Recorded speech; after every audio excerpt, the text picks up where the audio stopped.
Hello my friends, Dr. M is here to support your academic journey with intermediate microeconomics. We have finished last time talking about the two fundamental questions. How much are you willing to pay to see the price decrease from high level to low level, and how much you're willing to pay to prevent the price from increase from low level to high level. And we looked at consumption of gasoline as an example. In order to answer those questions, I'll give you some examples in order to illustrate the difference between those two questions and how people differently respond to them. I'd like to start with the declaration that it takes only 2 points to do the demand, or to draw the demand. And that way it leads us to cost-benefit analysis, which we are about to start. Where do we start? We start with income and substitution effect. My friends, every time there's a price change experience for us, every single time, we consciously and subconsciously doing this cost-benefit analysis, and which can be dissected in 2 effects. One is income effect, and the other one is substitution effect. Let me give you definitions, and then we'll look at the graph, and then we'll talk about applications. So the definition of substitution effect. The substitution effect is basically illustrating the change in consumption associated with a change in price, holding level of utility constant. Stated differently, when people see change in price, they consciously and subconsciously look for substitutes and alternatives. Happens 100% of the time. Now, you may not account for this consciously, but subconsciously this is exactly what happens. So, and this process is captured by the substitution effect. The second one is income effect. Income effect basically illustrating the change in consumption that is triggered by the change in price in terms of the purchasing power, holding consumption bundle constant. And let me give you some examples that will help you to digest that. When it comes to the substitution effect, when price goes up, people tend to buy less. That's based on the first law of demand, you know. But they don't just buy less of this good. They also look for relatively less expensive goods. In other words, they are exhibiting substitution process. And that's what is substitution effect is. Now, when it comes to income effect, when the price for good goes up, that means that it will rob you from the purchasing power, because now you have less cash after buying this good. Because you have less cash, or stated differently, let's say you have $100 in your pocket in cash, and you went to the store to buy pineapple, say for $10. And now this pineapple cost $15. your value of $100 went down by the amount of $5 at least. And that is due to the income effect, because your purchasing power of $100 has changed. And that is captured by income effect. So the next thing to do would be to actually do the graphical presentation. And I am going to go to the notepad. First, I would like to show you the case of normal good.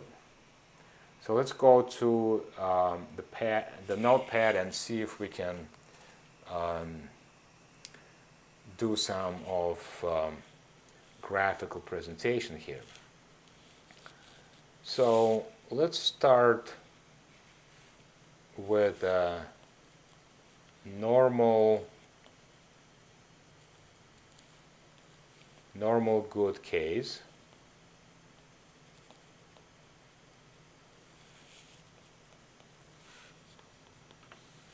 Where you have the budget constraint and you have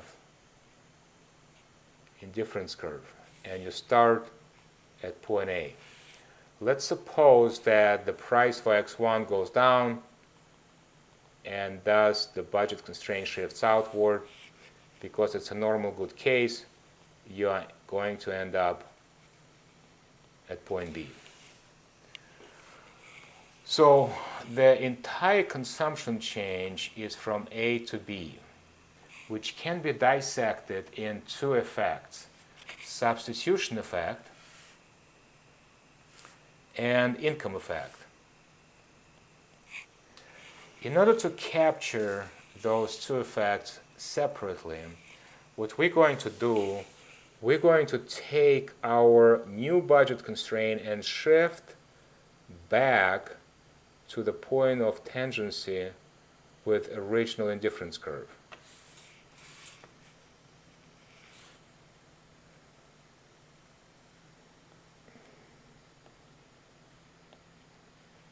Let me do it a little bit more careful so you would see it much better how it's done.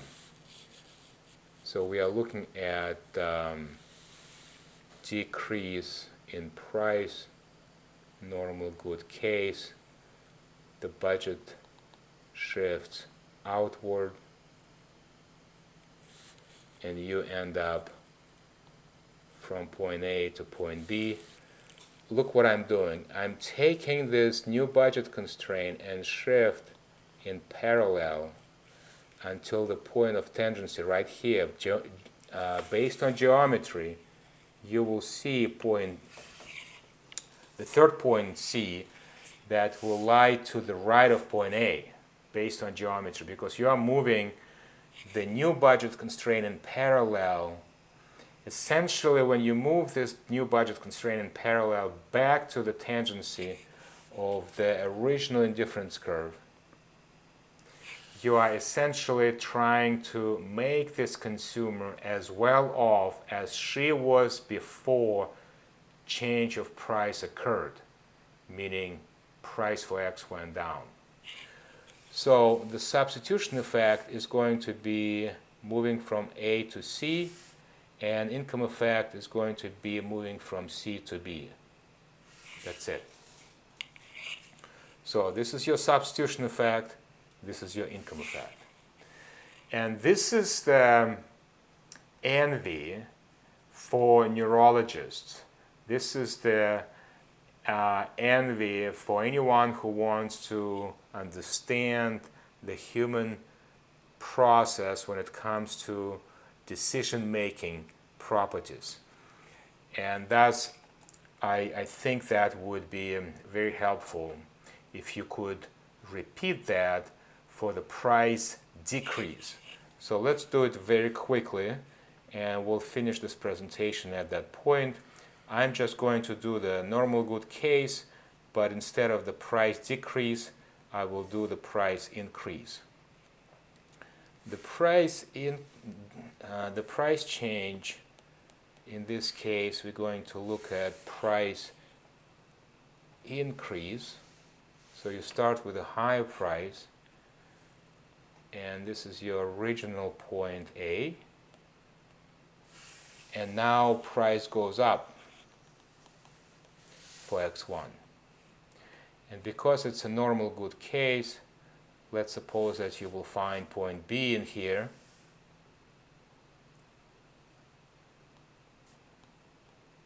Price increase, my friends, that's what we're looking at. So remember the rule, you take the new budget constraint and shift it back to the original indifference curve. So that means that I have to do it like this. And right here, the point of tangency is going to be point C. So if you wanted to find the substitution effect is A from C, and income effect is going to be B to C. When you combine those two effects, it's total effect from A to B. That's it. So this is how graphically you separate people decision making when it comes to substitution effect versus income effect. Because this is important to separate, since people respond differently when it comes to substitution versus income effect change. So now we can look at the slide, and you can see in orange normal good case where it was recognizably price decline, and then you move the budget constraint and you shift it back to the original tangency of indifference curve, and you find point C, and you can compare this and contrast with my manual drawings to make it more tractable. Now I understand it's a difficult topic and it takes some practice, so it doesn't come easy. And again, this is envy for any neurologist, anyone who is dealing and studying the brain function and how people make their decisions. And we just discovered things without even doing the brain surgery. How cool it is. All right, so total effect is consisting again from substitution and income effect. We have to separate those two because that's going to be very critical. Let's talk about the direction of the change. The direction of the change of substitution effect is going to be always the same. So that means the following. The decline in price leads to increase in consumption because of the first law of demand. And when people experience increase in price, they will be prompted more to substitute to a greater extent so they can move away from the high price. That's why the direction is always the same, and it's resting upon the first law of demand. And the same with the price decrease. When people experience price decrease, they tend to look less for substitutes, such as the price for gasoline, for instance. When the price for gasoline goes down substantially, then people tend to look for fewer substitutes, and thus the direction and the magnitude of the substitution effect is comprised accordingly. Now I want to move to some algebra because I want you to appreciate how simple geometry and simple algebra can answer some very difficult questions for us. So in this case, I will zoom our attention on the budget constraint. So just follow me with this analysis of the budget constraint, and we will conclude this presentation at that point. So as it was introduced to you, the budget constraint is comprised of income on the left-hand side, that is denoted by M, and it equals to expenditures, price times each choice variable. So incomes and expenditures should be identical. It's almost like if you are destined to live only 55 years, then you can't live out any longer than that. So you are given sources 55 years, thus your expenditures should be identically in line. So what I'm going to do, I will play in a very primitive fashion with the budget constraint in order to derive the property of demand, and for what reason. It would allow me to understand why people do what they do before they do it, and hopefully engage some prediction. So let's suppose that there is a change in income. Delta change in income must be expressed either due to the change in price or due to the change in consumption. And as you see, I'm separating those two as two independent, standalone entities. I will assume, for simplicity's sake, that the change in prices is equal to 0. Prices don't change. That's my assumption.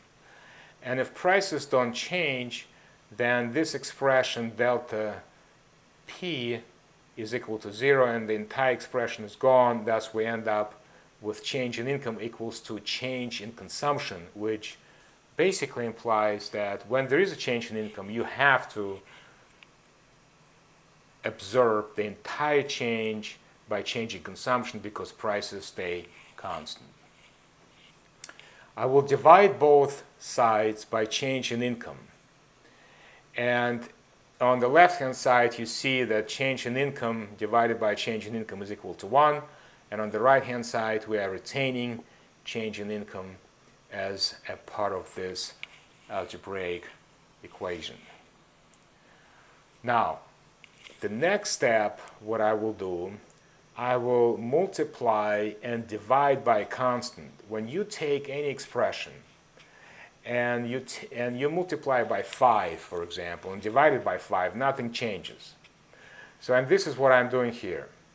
I'm taking this expression that we retain on the right-hand side from the previous slide, multiply by the income and divided by income, multiplied by consumption and divided by consumption. Essentially, I'm not changing anything. I'm just introducing those two.